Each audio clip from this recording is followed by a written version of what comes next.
So, Stuart, I want to let's talk about the broader political context here of first of all, how big a cohort is this that we're talking about with the H-1B visa holders? I know it's always been coveted. It's always been a very political exercise in the first place with regard to how many that we let in under this visa category. Well, there's about 85,000 new H-1Bs each fiscal year that can be hired by basically private sector employers.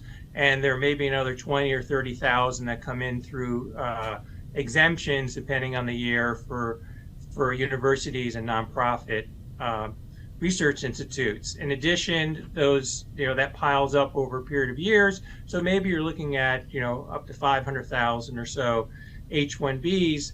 But that number gets inflated because of the very high number of individuals who are waiting years in employment-based green card backlogs. And that's why this decision on the spouses was so important, because you're looking at 80 to 90,000 or 100,000 or more spouses that have the right to work under the regulation. And it's extremely important because you have people, it's primarily women from India, this ruling affected. And because of the per country limit, you have people from India often waiting a decade or even 2 decades and potentially even more because of this per country limit. I mean, Congressional Research Service estimates by 2030, you're looking at over 2 million who will be waiting in employment-based green card backlogs.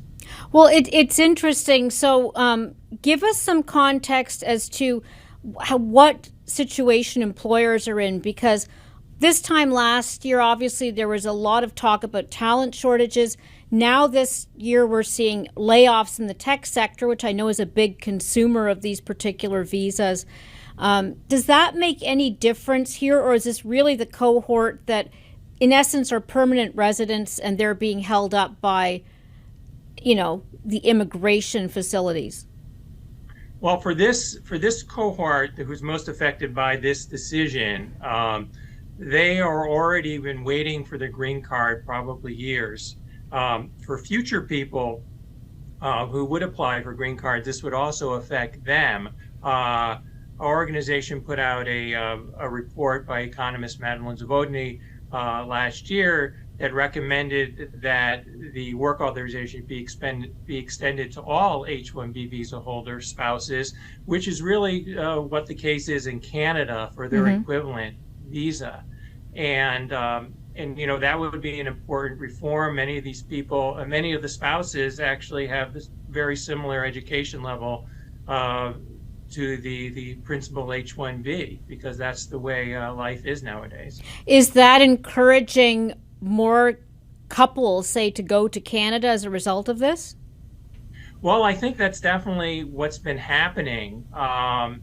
As we were discussing earlier, the number of Indians going to Canada is astonishing over the past 10 years. The data that we've been able to compile from the Canadian Immigration Services is that the number of Indians immigrating to Canada has more than tripled since 2013. I mean, that's not the kind of movement that you would normally expect to see from one country to another, short of almost a refugee situation. But instead, what we're really looking at is people making rational decisions based on their education, their credentials, and their professional aspirations, that Canada has become a better place to build a career because of the smooth transition from being an international student to temporary skilled status